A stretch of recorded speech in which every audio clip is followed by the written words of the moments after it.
اصلی ترین فعالیت انسان که منجر به گرمای زمین می شود سوزاندن سوختهای فسیلی مانند زغال سنگ، نفت و گاز طبیعی و از بین بردن جنگل هاست.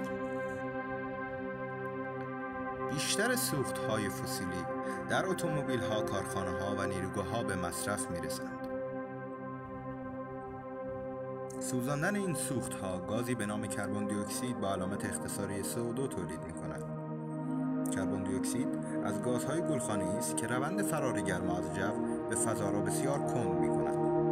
درختان و دیگر گیاهان در روند فتوسنتز گاز کربن دی اکسید را از هوا جذب می کنند. با از بین بردن گیاهان میزان گاز کربن دی اکسید در هوا افزایش می یابد. تجزیه شدن گیاهان نیز منجر به افزایش این گاز می شود. افزایش دمای زمین نام پدیده‌ای است که منجر به افزایش میانگین دمای سطح زمین و اقیانوس‌ها گردیده است. طی 100 سال گذشته کره زمین به طور غیر طبیعی حدود 41 درجه سانتیگراد گرمتر شده که این موضوع دانشمندان را نگران کرده است. مکس باب و کارل جیوس از مرکز آزمایشگاه ژئوفیزیک دینامیک سیالات در پرینستون ایالات متحده اثر تغییرات کربن دی اکسید را بر روی سیاره ایدئالی که به طور کامل پوشیده از آب است مدل کردند. آنها نشان دادند به محض اینکه مقدار کربن دی اکسید به 1520 ppm برسد، میانگین دمای سطح زمین به بیش از 57 درجه سلسیوس خواهد رسید. اثرات ناشی از ابر میتواند باعث ناپایداری شرایط اقلیمی گردد و موجب تجمع رطوبت در بالای جو شود که در چنین وضعیتی آب به سرعت بخار خواهد شد. برای اولین بار در 1 میلیون سال گذشته میانگین مقدار کربن دی اکسید در کره زمین به بیش از 400 ppm رسیده است. به نظر می‌رسد فعالیت‌های صنعتی در ایجاد این مشکل بسیار مؤثر است و به گرم شدن زمین کمک می‌کند. برخی از دانشمندان معتقدند که افزایش گازهای گلخانه‌ای عامل اصلی این افزایش دما نیست، بلکه افزایش انرژی تابیده شده از خورشید عامل اصلی است.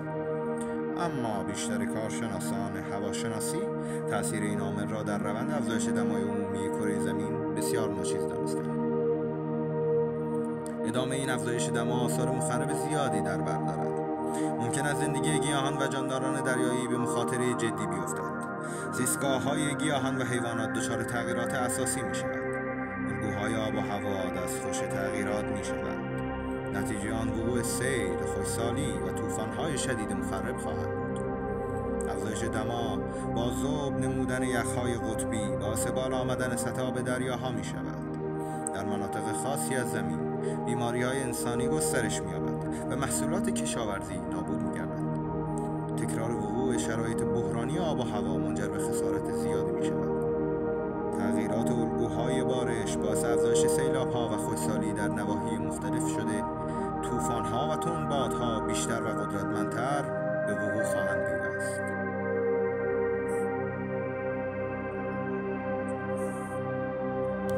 دو تکنیک تاثیرگذار برای محدود کردن تولید CO2 وجود دارد: جایگزین کردن منابع دیگر انرژی به جای سوخت‌های فسیلی و استفاده بهتر از سوخت‌های فسیلی.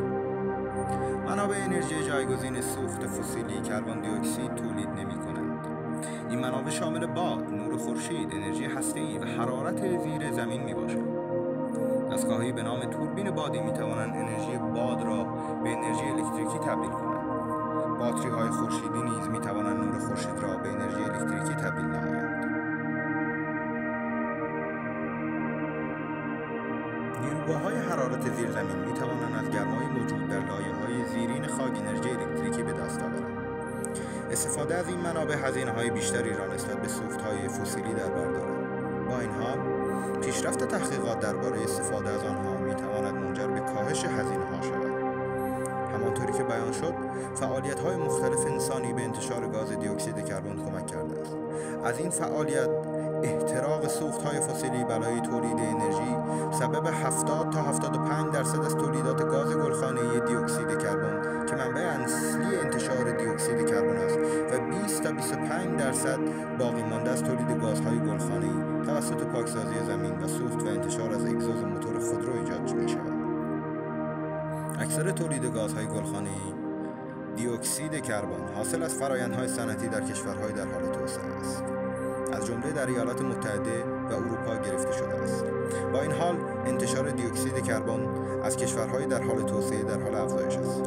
در این قرن انتشار دیوکسید کربن 2 برابر و انتظار می‌رود افزایش آن ادامه یافته و باعث مشکلات پس از آن شود.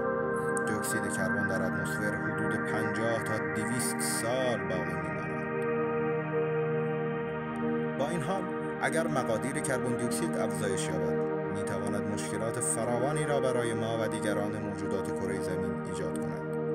این حادثه در آینده نزدیکی رخ نخواهد داد، ولی در میلیون‌ها سال بعد می‌تواند اتفاق بیفتد. با این حال درک این موضوع می‌تواند در پیدا کردن سیاره قابل سکونت کمک شایانی بکند. همانطور که می‌دانیم زندگی به آب وابسته است و تاکنون آب مایع در سطح هیچ سیاره‌ای از منظومه شمسی کشف نشده.